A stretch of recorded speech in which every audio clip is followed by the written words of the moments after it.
trade deadline is far behind us, but in a span of a year, the Boston Bruins have traded Brad Marchand, Charlie Coyle, Brandon Carlo, Justin Brazeau, Trent Frederick, and Linus Allmark.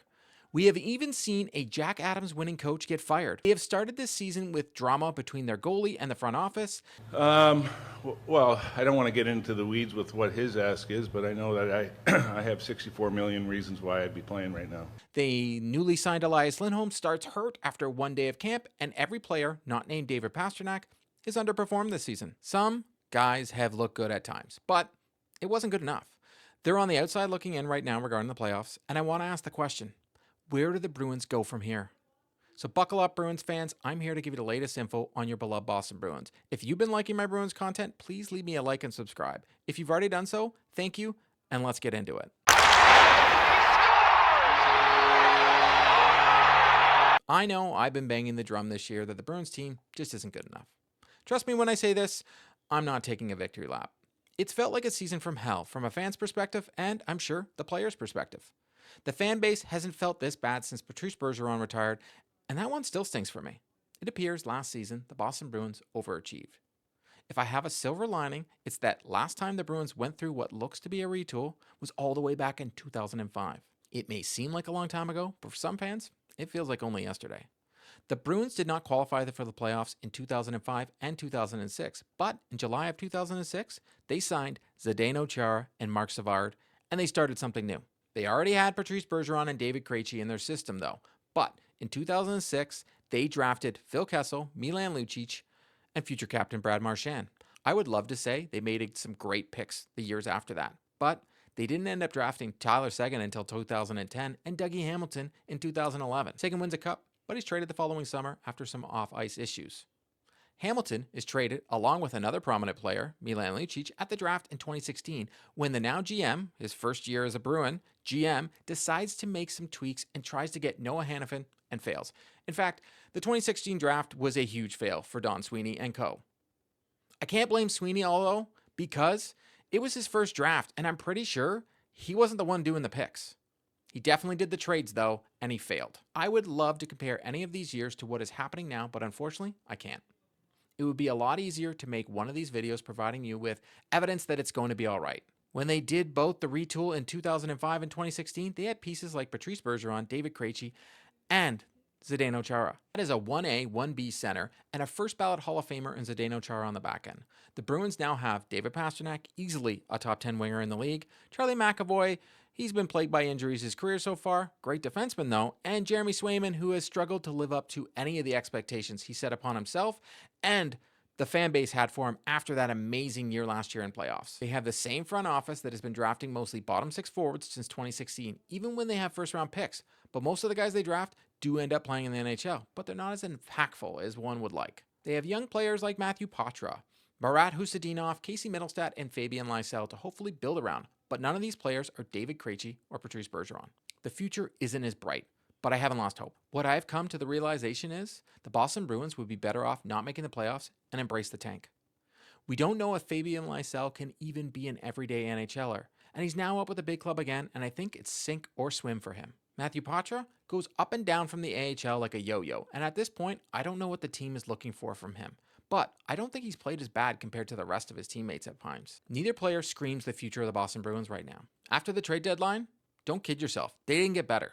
But they did give themselves some promise for the future.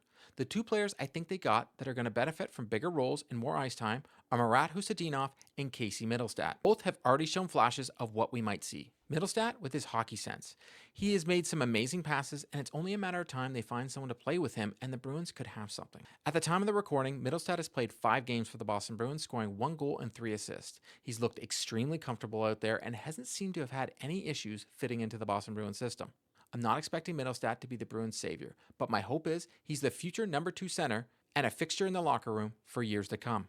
There was high expectations when Buffalo drafted him 8th overall in 2017, but every hockey fan knows Buffalo has had a lot of struggles over the years, and many good players have had breakout seasons after leaving Buffalo. Mittelstadt was traded to Colorado last season because they wanted him to be the future number 2 center, but he spends pretty much a full year there, and they've moved on from him as well. He had 11 goals and 34 points in 63 games for Colorado this season, and he was averaging around 17 minutes a game. I hope a change of scenery and stability is all Casey Mittelstadt needs. He makes $5.75 million per season until 2026-27 with a limited no-trade clause in the final year of his deal.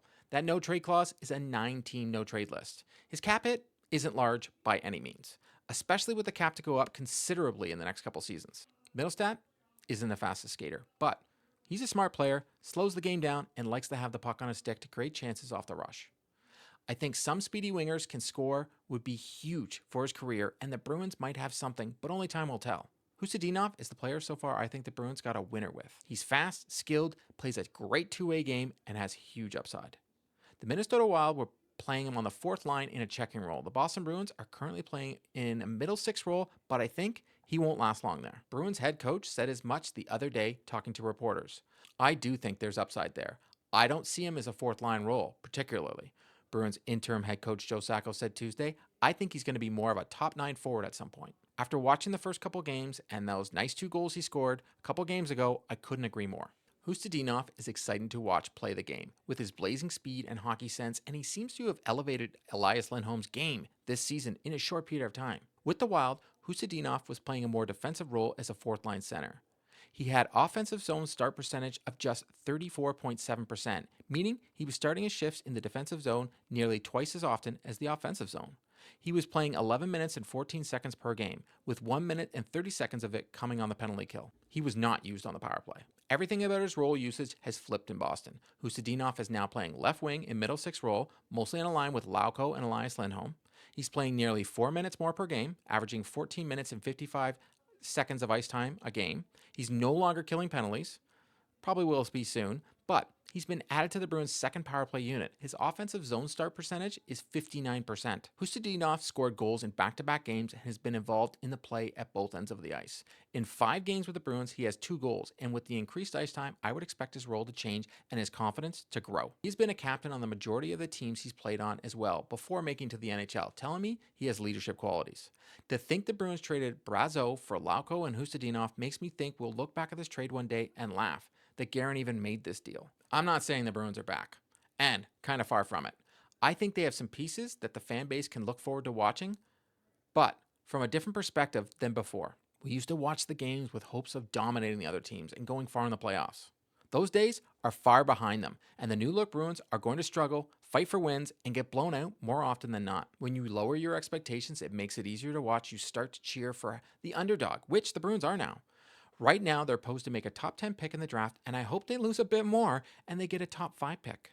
Now that I've changed my expectations, watching the games is a little bit more fun. I'm watching them to see which specific player is doing what and to see if they can grow. I watch Mittelstadt, I watch Khusnutdinov, I watch Pasternak. That's pretty much what I'm doing now, and if they win, I'm happy. I want to hear from you, though. Has your expectations changed about the Bruins, and are you embracing not making the playoffs? That's a wrap on today's video. To stay up to date on all the news surrounding the Boston Bruins, please subscribe and drop me a like. If news breaks surrounding the Boston Bruins, be sure to check out the channel. If you've already subscribed to the channel, thank you, and I'll see you next time.